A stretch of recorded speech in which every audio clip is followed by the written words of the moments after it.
7:12 in the morning. The Gulf of Oman, the USS New Hampshire, was gliding through the deep thermocline at 400 feet. This was supposed to be a ghost mission. It became a public execution of American stealth. A voice broke over the emergency guard frequency. It was clear. It was professional. It was Iranian. The broadcast did not offer a challenge. It offered a list. Hull number 778. 79% reactor life remaining. 24 Mark 48 torpedoes. 16 Tomahawk cruise missiles. Inside the Combat Information Center, the air grew cold. Every single digit was correct.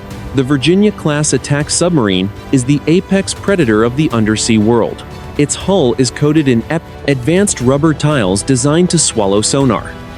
Its engines are mounted on massive shock absorbers to kill vibration. On paper, the New Hampshire was invisible. On the radio, it was transparent. The sonar supervisor looked at his display.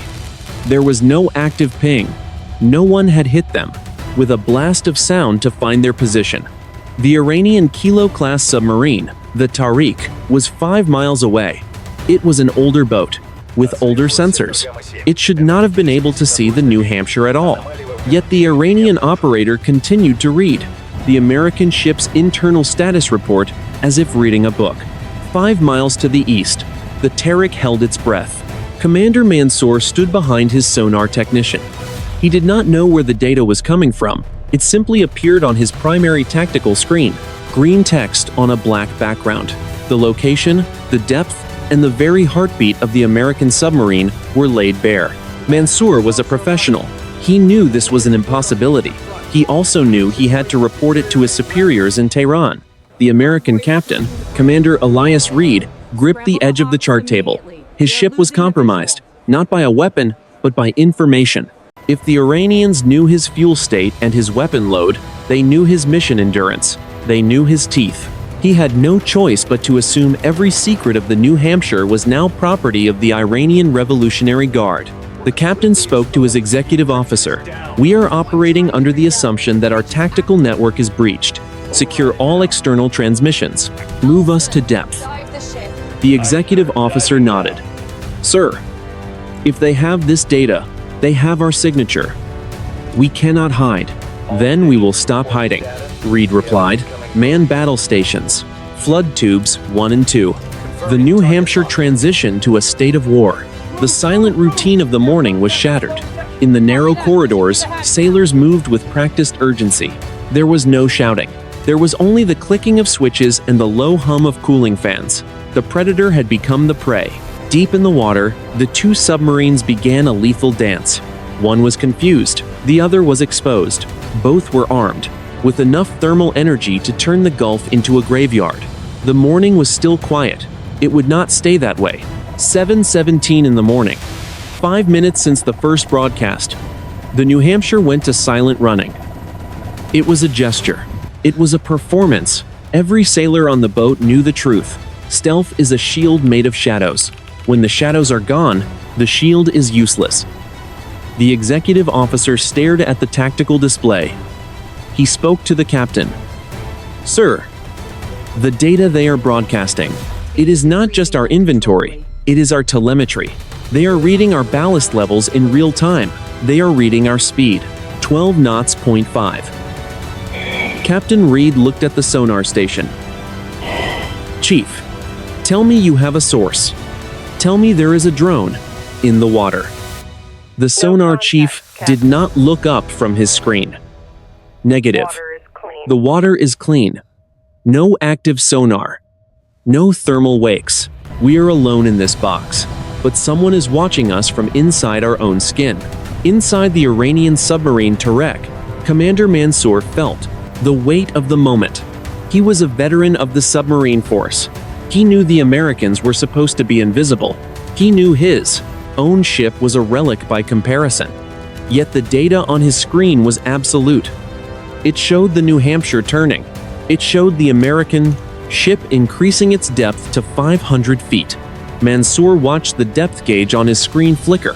It matched the American movement perfectly. Mansour spoke to his first officer. "This is not ours. Our sensors cannot do this. This is a gift from a ghost. The officer was pale, in the dim red light of the command center. Should we engage? We have a fire control solution. Mansour shook his head. No, if we can see them, they know we can see them. This is a trap. Or, it is a miracle. We will maintain our course. 7:21. In the morning. The broadcast on the open frequency changed. The voice was the same. The tone was professional. But the content shifted. It was longer a list of weapons or a report on depth. It was a countdown. 10 minutes, 9 minutes, 50 seconds, 9 minutes, 40 seconds. The voice repeated the numbers every 10 seconds. It was a timer for an event no one could identify. The New Hampshire was a $2 billion machine. It was the most advanced weapon in the American arsenal. Now, it was being held hostage by a voice on a radio. Captain Reed turned to his communications officer. Transmit to 7th Fleet. Flash message. Code word Red Archangel. Tell them we are compromised. Request immediate support. The officer shook his head. His hands were hovering over the console. Sir, I cannot transmit. The systems are locked. The radio is only receiving. We are cut off from the surface. The captain looked at the clock. The countdown was reaching the 7-minute mark. Every system on the submarine was functioning perfectly. There were no alarms. There were no fires. But the crew had lost control of the one thing that kept them alive. They had lost their privacy. 7:25 in the morning. The Iranian commander watched as a second set of data appeared on his screen. It was not American. It was his own. The screen displayed the Tariq. It showed his own oxygen levels. It showed the temperature in the engine room. It showed the serial number of the torpedo in Tube 1. The broadcast voice changed again. Now, it was speaking in Farsi. It was reading the Iranian data to the Americans. Both ships were now standing naked in the middle of the ocean. The was no longer a weapon used by one side against the other. It was a threat to both. The countdown reached 5 minutes. The New Hampshire was blind. The Tariq was exposed. And the world was about to find out exactly what happened when two predators were forced into a corner with no way to talk and no way to hide. The morning was still quiet. It would not stay that way. 7:30 in the morning. The Pentagon. Admiral Raymond Miller watched the screen in the National Military Command Center. The Red Archangel signal was the highest priority. It was a digital scream. It meant a Virginia-class submarine was compromised. Not just detected, compromised. The signal from the USS New Hampshire had lasted 4 seconds. Then it went black. The admiral spoke to his chief of staff. Get me the commander of Carrier Strike Group 9. Now. The chief of staff responded. Sir, the Abraham Lincoln is 300 miles from the New Hampshire. They are already launching F-18 Super Hornets. The strike group is moving to intercept positions. The Gulf of Oman was no longer a transit lane. It was a theater of war. The admiral knew that a compromised submarine was a national security emergency.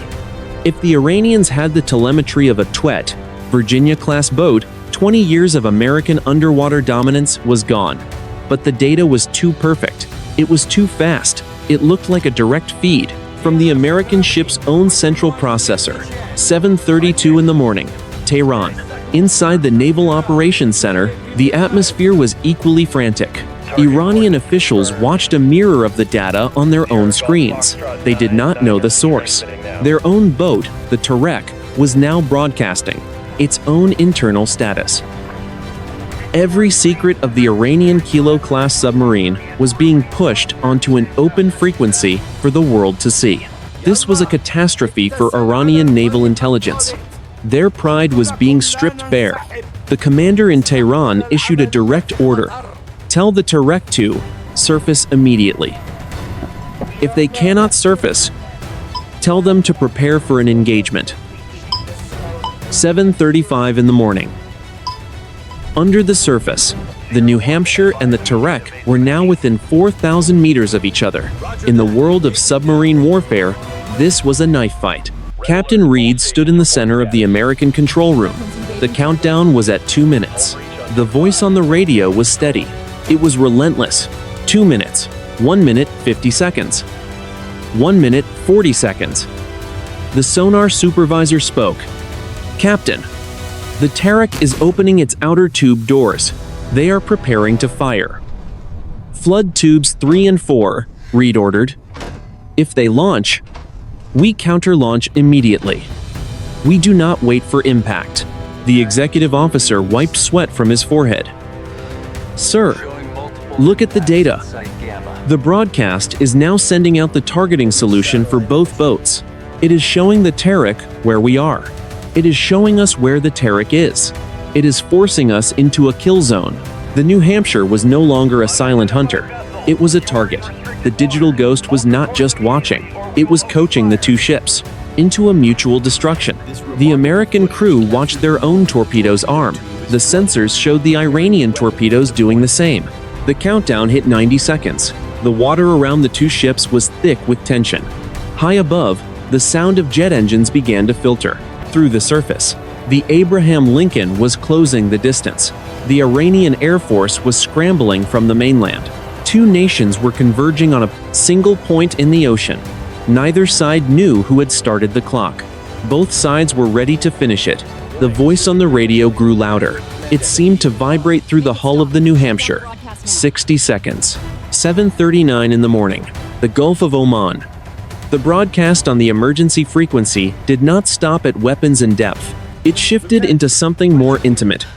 It shifted into the biology of the crew. The voice spoke again. Commander Elias Reed. Heart rate 94 beats per minute. Blood pressure 135/90. Blood oxygen 98%. A chill that had nothing to do with the air conditioning swept through the control room of the New Hampshire. The captain looked at his own wrist. His smartwatch was a standard military issue. It was not connected to the ship's internal network, yet the voice was reading his vitals to every ship in the region. The sonar supervisor whispered, "Sir, they are reading the entire crew. Look at the auxiliary screen." A secondary display flickered to life. It showed a grid of 134 names. Beside each name was a live pulse. The green lines spiked and dipped in unison with the hearts of the men standing in the room. The ghost in the machine had crawled inside their bodies. 7:41 in the morning. Above the waves, the Iranian frigate Sahand arrived on the scene. It was a modern vessel. It carried anti-submarine rockets and long-range sensors. It joined the broadcast. The Sahand began transmitting its own data. It was as if the ship were screaming its own location and weaknesses to the American fleet. Inside the Combat Information Center of the Proust, USS Abraham Lincoln, Admiral Miller received the update. The rules of engagement were clear but terrifying. The admiral spoke to his tactical officer. "What is the status of the New Hampshire?" The officer responded. "Sir, they are in a weapons-locked posture with the Iranian Kilo-class boat. The Sahand is moving to a firing position. We have F-18 Hornets on station. They are requesting permission to drop active sonar buoys." "Negative on the buoys," the admiral said. "The water is already too loud. If the Sahand targets our sub, the Hornets are authorized to disable the frigate. We cannot lose that boat." 7:44 in the morning. Inside the Iranian submarine Terek, Commander Mansour was losing control of his men. The sight of their own heart rates on the tactical screen was too much. The crew began to pray. They believed they were being haunted by a jinni. Mansour grabbed his first officer by the shoulder. "Focus. This is a cyber attack. It is a psychological operation. The Americans are doing this to break our will." The officer pointed at the screen. "Then why is the American captain's heart rate also there? Why is the American ship telling us how to kill it? This is not a weapon. This is a judgment." The telemetry on the screen showed the two submarines were now 3,000 meters apart. The New Hampshire had turned its bow toward the Terek. The Terek had done the same. Both ships were now on a collision course. If neither commander blinked, They would impact in less than 5 minutes. The technical impossibility of the data was absolute. To read a pulse through 400 feet of water and a pressurized steel hull required technology that did not exist. It required sensors that could see through the very atoms of the ocean. The voice on the radio reached the 30-second mark. 30 seconds. 39 crew members on the Terek have elevated adrenaline levels. 42 crew members on the New Hampshire are in a state of high stress. Captain Reed looked at the screen. He saw the Sahand frigate approaching on the surface. He saw the Terek closing in the deep. He saw the countdown reaching the final seconds. "Hold your fire," Reed said. His voice was a rasp. "Do not launch. Whatever this thing is, it wants us to pull the trigger. We will not give it what it wants." The countdown reached 10. 7:45 in the morning. The final seconds of the countdown. The control room of the New Hampshire was a tomb. The only sound was the low hum of the air scrubbers. Every man was frozen at his station. They watched the auxiliary screen. The grid of names and heart rates was pulsing. The voice on the radio was steady. 5, 4, 3, 2, 1. Mark. A heavy silence followed. There was no explosion. There was no missile launch. The countdown ended, and for 3 seconds, the ocean was still. Then the display changed. The list of biometrics vanished. It was replaced by a single line of text. It appeared on every screen in the American control room. It appeared on the Iranian tactical displays. It even appeared on the bridge of the Abraham Lincoln hundreds of miles away. The text read, "Both units are now synchronized. Fire control is shared." Inside the New Hampshire, the weapons officer gasped, "Captain, my console. I have lost local control of the tubes. The system is showing a slaved firing solution. We are locked to the Terek." 7:48 in the morning. The Pentagon. The Situation Room was in a state of controlled panic. Analysts from the National Security Agency were screaming for data. Admiral Miller spoke into his headset. "Confirm. Are you saying the New Hampshire cannot fire its own weapons?" The response from the Abraham Lincoln was immediate. "Sir, it is worse than that. The New Hampshire and the Iranian Kilo are now electronically linked. If one fires, the other fires. It is a suicide loop." The telemetry shows both submarines have been forced into a simultaneous launch sequence. The admiral felt a cold sweat on his neck. "Who is controlling the trigger?" "We do not know, sir," the officer replied. "The signal is originating from the water between them. It is an acoustic carrier wave. It is bypass loading their fire control computers." 7:51 in the morning. The Iranian frigate Sahand was now 2,000 meters from the estimated position of the New Hampshire.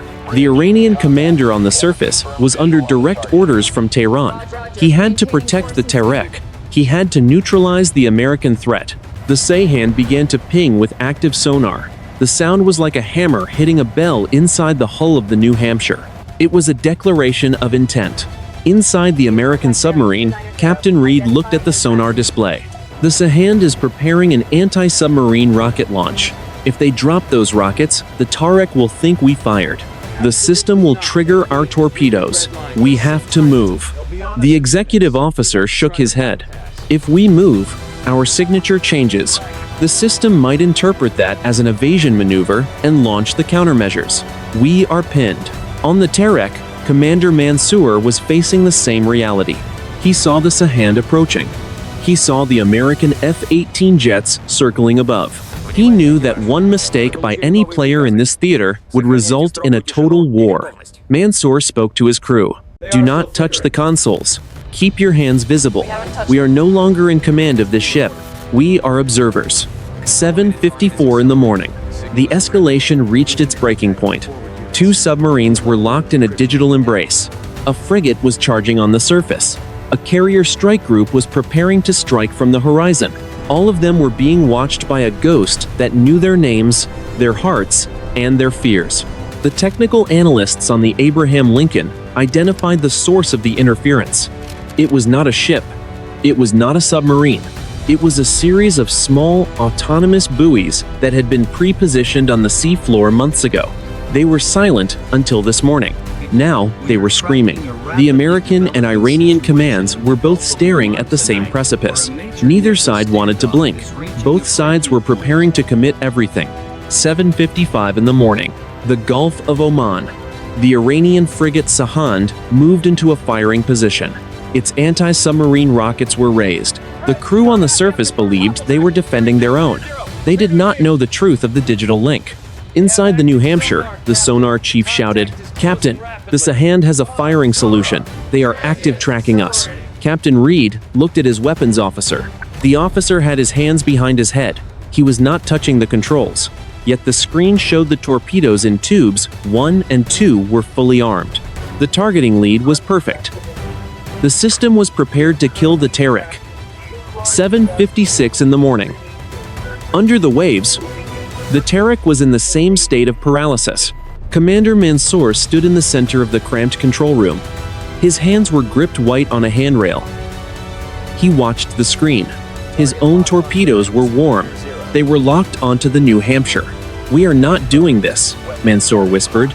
"The machine is doing this." 7:56:30 in the morning. Above the surface, the American F-18 fighter pilots were in a dive. They saw the Sahand's launchers moving. They received the order from the Abraham Lincoln. Disable the frigate. Do not sink. Disable. The pilots armed their missiles. The world was seconds away from a kinetic exchange. If the F-18s fired, the Sahand would fire. If the Sahand fired, the two submarines would launch. It was a chain reaction designed to burn the ocean. 7:57 in the morning. The voice on the radio returned. It was no longer professional. It was cold. It was digital. Synchronized launch in 20 seconds. Captain Reed looked at the grid of heart rates. 134 men on his boat. 39 on the Terek. All of them were about to die because of a signal from a buoy. "Emergency blow," Reed commanded. "All tanks. Now." "Sir," the executive officer said. "If we surface, we are an easy target for the Sahand." "Do it," Reed barked. "Break the acoustic link. Get us out of the water." 7:57:45 in the morning. The New Hampshire began to rise. The Terek saw the move. Commander Mansour made the same choice. Surface. Surface now. Both submarines dumped their ballast. Thousands of pounds of high-pressure air forced the water out of the tanks. The two massive steel hulls began a frantic climb to the light. The automated firing sequence reached zero. The solenoids clicked. The sound of high-pressure air rushing into the torpedo tubes echoed through both ships. The launch was inevitable. The weapons were leaving the boats. 7:58 in the morning. The Gulf of Oman. The ocean exploded in a roar of white water and compressed air. The USS New Hampshire breached the surface like a leviathan. Its black hull shed thousands of tons of seawater. Seconds later, 500 meters to the east, the Iranian submarine Terek did the same. Both ships were now exposed. Both ships were vulnerable. And both ships had just launched their weapons. Inside the New Hampshire, the sound of the torpedoes leaving the tubes was a physical punch to the chest. The sonar chief stared at his screen in horror. 4 Mark 48 torpedoes are in the water. They are active. They are seeking. Captain Reed looked at the display. The torpedoes should have turned toward the Terek. They should have locked onto the Iranian hull and ended 39 lives in a flash of heat. Instead, the green lines on the screen did something impossible. The torpedoes dove. They did not turn toward the enemy. They headed straight for the seafloor. 7:59 in the morning. Inside the Terek, Commander Mansour was shouting for a damage report.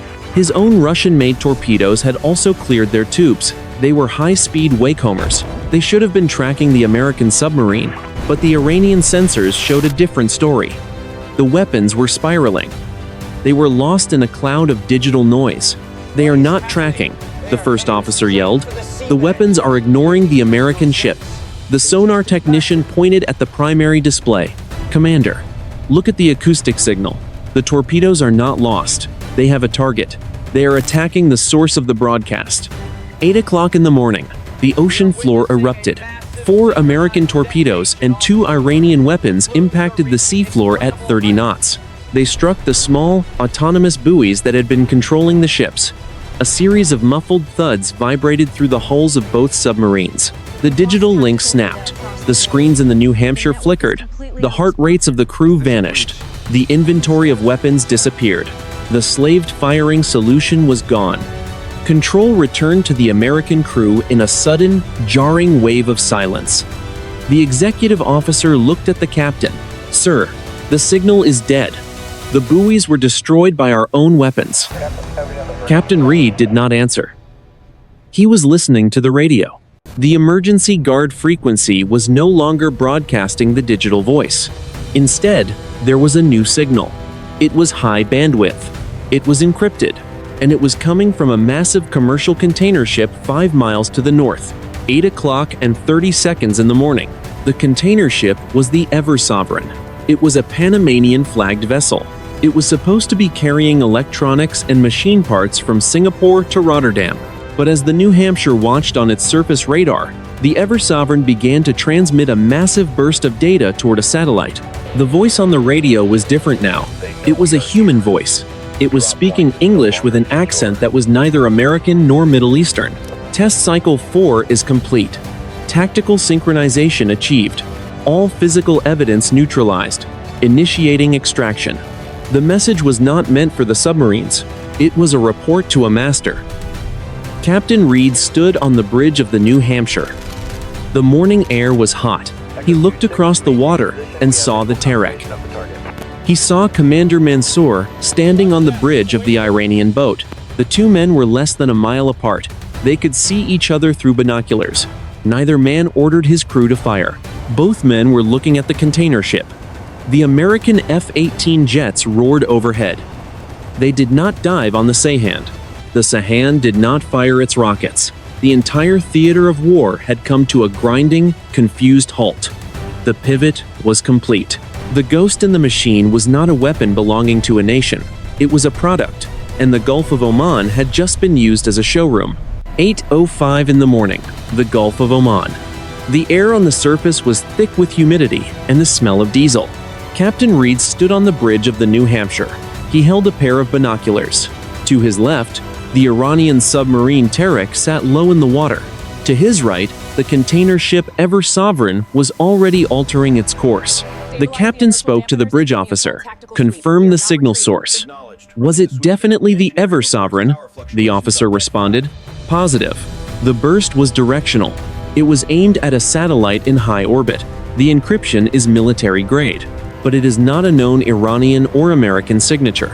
Reed looked back at the Iranian boat. He could see a man in a dark uniform, standing on the sail of the Terek. It was Commander Mansour. For a brief moment, the 2 men locked eyes across 1,000 meters of contested water. There was no aggression in the gaze. There was only a shared, cold understanding. They had both been played. 8:10 in the morning. On the bridge of the Terek, Commander Mansour lowered his glass. His face was a mask of fury. He had almost ordered the deaths of his crew, for a lie. He had almost started a global war because of a commercial vessel flying a flag of convenience. Mansour spoke to his signalman. "Flash the American ship. Use the signal lamp. International code. We have a common interest." The signalman began to trigger the high-intensity light. The white flashes cut through the morning haze. Dot, dash, dot. The message was simple. The target is the merchant ship. 8:12 in the morning. Inside the Combat Information Center of the Abraham Lincoln, Admiral Miller watched the live feed from a drone. The 2 submarines were sitting on the surface. They were not firing. They were not maneuvering against each other. They were communicating. The Admiral spoke to his tactical officer. "What is the Ever Sovereign doing?" The officer replied. "She is at full bell, sir. 24 knots and climbing. She is heading for the coast of Oman. If she enters territorial waters, we lose our window to board. Launch the boarding teams from the nearest destroyer," Miller ordered. "I want that ship stopped. I want to know who was behind that broadcast." 8:15 in the morning. The broadcast returned. It was not a voice this time. It was a sound. It was a high-frequency pulse that caused the speakers on every ship in the area to whine. Then, a new line of text appeared on the screens of the New Hampshire and the Tarek. The message was short. Interference is prohibited. Maintain your positions. This is your only warning. The sonar chief on the New Hampshire shouted from below. Captain, we have multiple high-speed contacts in the water. They are small, they are fast, they are not torpedoes. Reed looked over the side.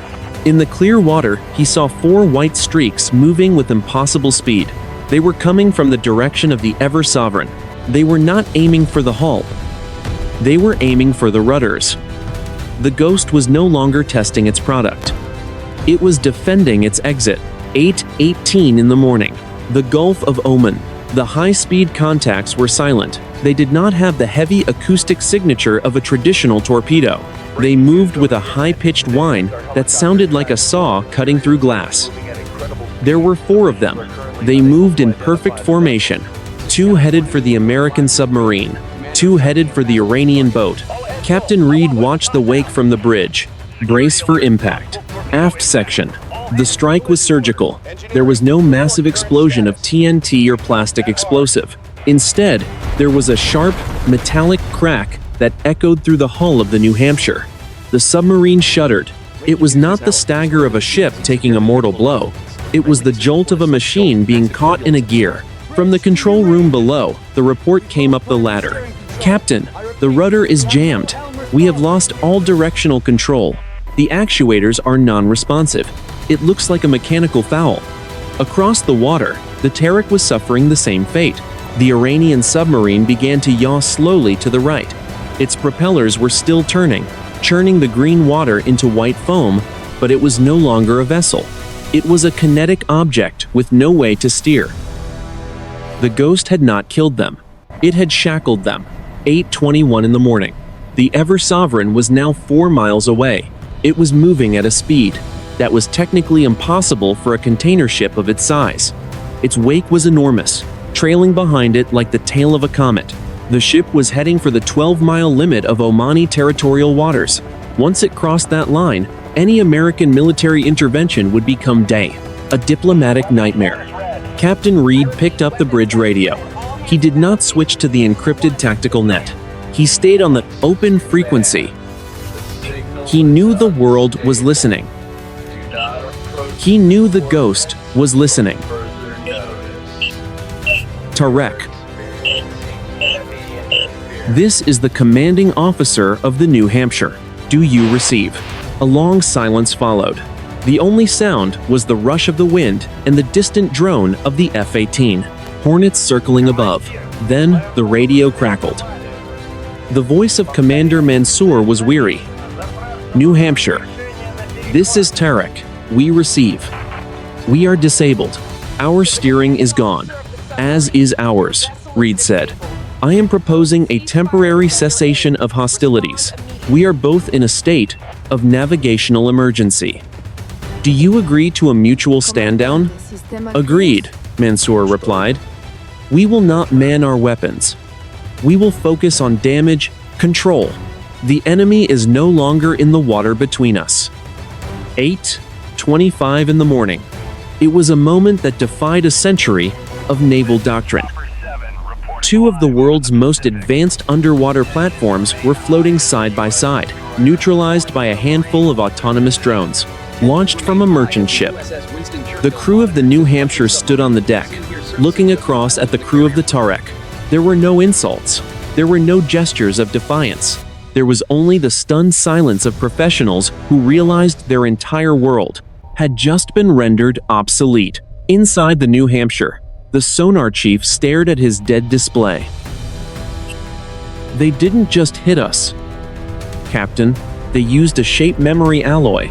The drones didn't explode. They wrapped themselves around the rudder assembly. They fused to the steel. We can't fix this with a wrench. We need a dry dock and a plasma cutter. The technical reality was sinking in. The Ghost was not a hacker in a basement. It was a multi-domain weapon system that integrated cyber warfare, acoustic telemetry, and autonomous kinetic interceptors. It was a complete package. and it had just successfully neutralized a $2 billion American asset and a frontline Iranian vessel simultaneously. 8:28 in the morning, the Ever Sovereign crossed the 12-mile limit. It disappeared into the morning haze of the Omani coast.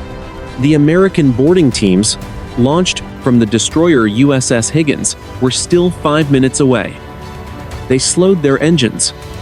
They had no authority to follow. The Abraham Lincoln strike group stayed on station, but the tension had shifted from a pre-war footing to a salvage operation. The crisis was resolving, but the mystery was only beginning to grow. Captain Reed looked down at his hands. They were steady, but inside, he felt the foundation of his career shifting. He looked at the horizon where the merchant ship had vanished. They weren't trying to start a war. The executive officer whispered, standing beside him on the bridge. If they wanted a war, we'd be at the bottom of the Gulf right now. No, Reed said. They weren't starting a war. They were conducting a sales demonstration, and I think they just found a lot of buyers.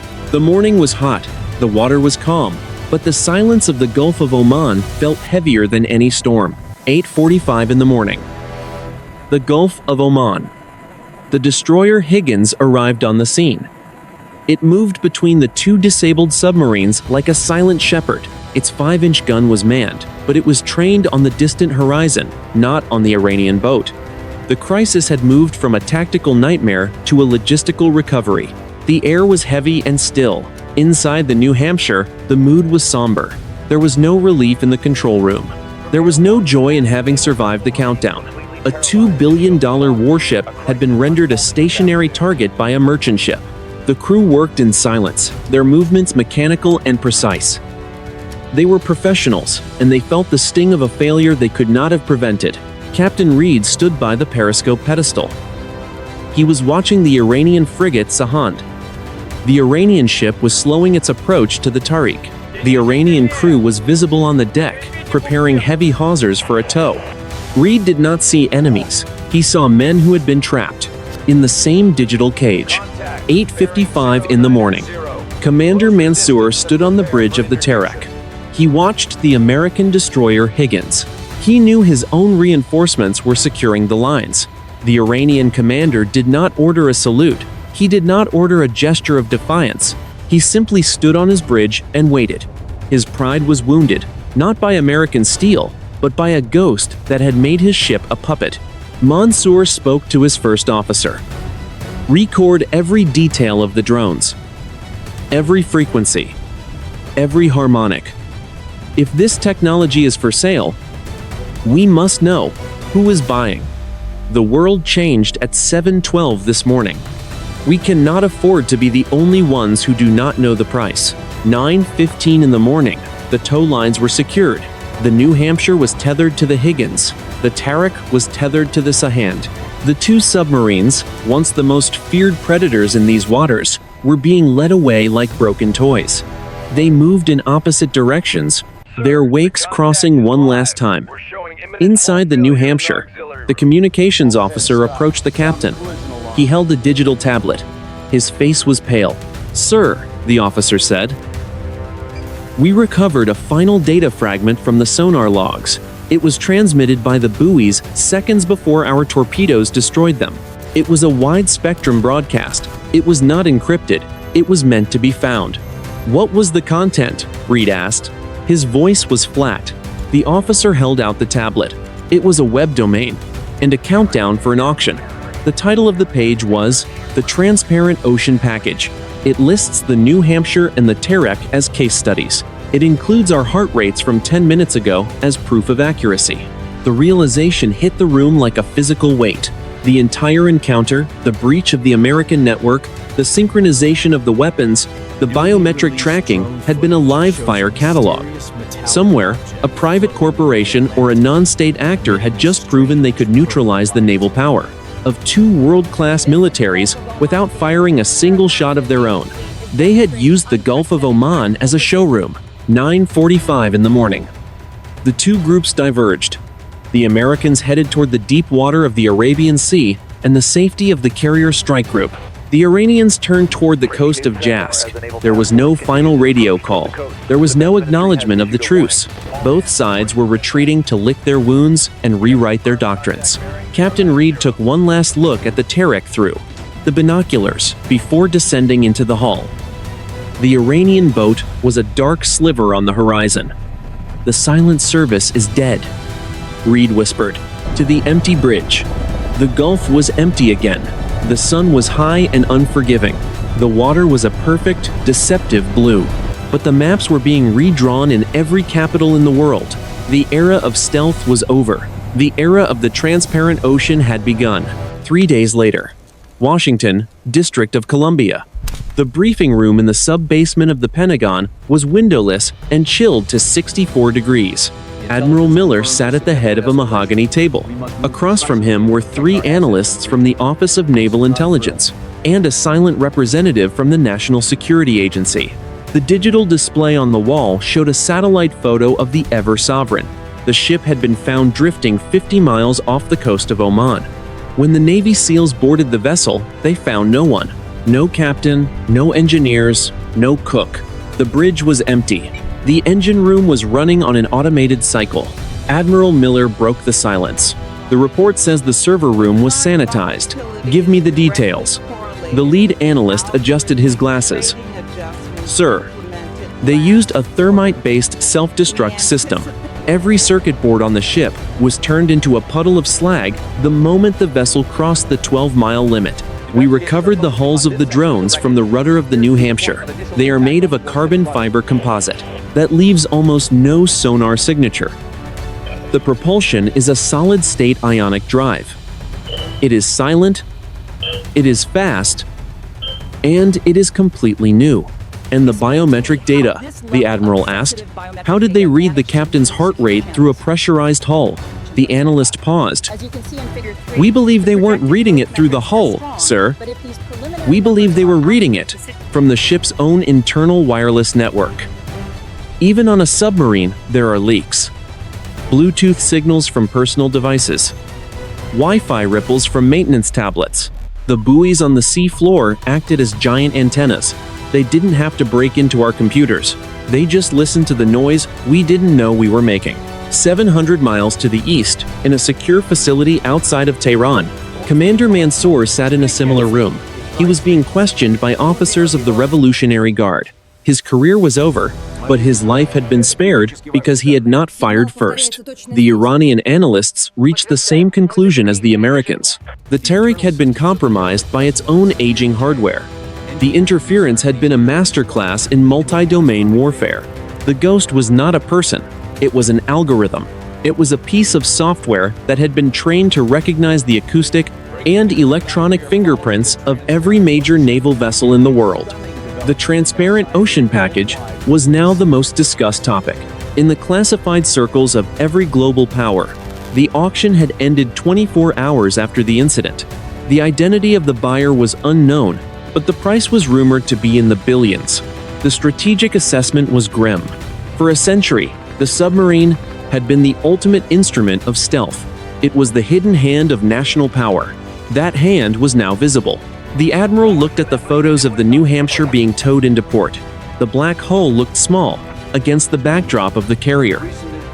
"We spent 40 years making these boats quiet," Miller said. "And someone just turned the lights on." The aftermath was not measured in sunken ships or lost lives. It was measured in the sudden, violent obsolescence of a 1,000-year-old doctrine. The ocean was no longer a place to hide. It was a glass bowl. And the 2 most powerful players in the Gulf had just been shown that they were nothing more than specimens.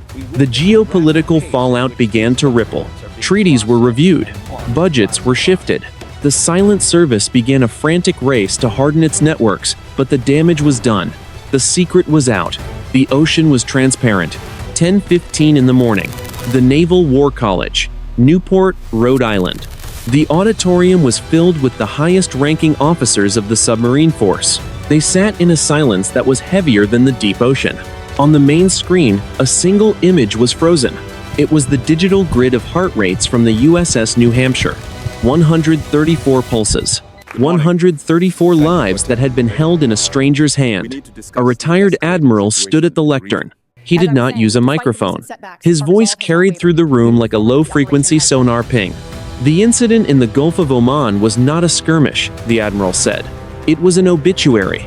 For 100 years, the submarine has been defined by the word hidden. We spent trillions of dollars to make ourselves invisible. We developed acoustic tiles, magnetic silencing, and nuclear propulsion. We built the most expensive ghosts in human history. He paused, looking at the rows of decorated officers, but on that Tuesday morning, a merchant ship with a skeleton crew and a crate of autonomous buoys proved that ghosts do not exist anymore. The ocean is no longer a place of secrets. It is a data set, and we are just the variables. 1 month later, the South China Sea, the USS New Hampshire, was back in the water. Its rudder had been repaired. Its systems had been scrubbed. Its crew had been debriefed by psychologists and intelligence officers. But the ship was different now. It no longer moved with the supreme confidence of an apex predator. Inside the control room, Captain Reed stood at the same chart table. He looked at the sonar displays. They were clean. There were no broadcasts. There were no countdowns. But every man in the room was acutely aware of the noise they were making. They knew that somewhere on the seafloor, a buoy could be listening. They knew that high above, a satellite could be tracking the tiny thermal signature of their wake. Reed looked at his executive officer. The orders are changed. We are no longer authorized to maintain total radio silence. We are to check in every 6 hours. The Pentagon wants to know we are still ours. The executive officer nodded. Because if we go silent, they don't know if we are hiding or if we are being steered. Exactly, Reed said. Visibility is the new security. If they can see us anyway, we might as well make sure our own side sees us best. Strategic analysts would later refer to this moment as the Great Transparency. It was the end of the Cold War era of undersea games. The major powers began to pull their submarines back from contested waters. The risk of a hijacked encounter was too high. The Transparent Ocean Package was never officially claimed by any company, but similar incidents began to pop up in the Mediterranean and the North Sea. Modern warfare had shifted. It was no longer decided by who fired first. It was decided by who owned the information. The most advanced weapons in the world were now liabilities, if their digital hearts could be touched from a distance. In Tehran, Commander Mansour was no longer at sea. He was teaching at the Naval Academy. He told his students the story of the morning the Americans and the Iranians stopped being enemies and started being witnesses. He told them that the next war would not be fought between nations, but between those who controlled the light and those who were forced to live in it. The Gulf of Oman remained a busy transit lane. Thousands of ships passed through it every year. The water was deep and blue and seemingly empty, but beneath the waves, the silence was gone. The ocean was alive with the hum of data. The ghosts were dead. The era of the silent service had ended. In its place was a world where everyone was watching, everyone was seen, and no one was truly alone in the deep. The morning sun hit the surface of the water, turning it into a sheet of polished glass. It was beautiful. It was terrifying. It was absolute.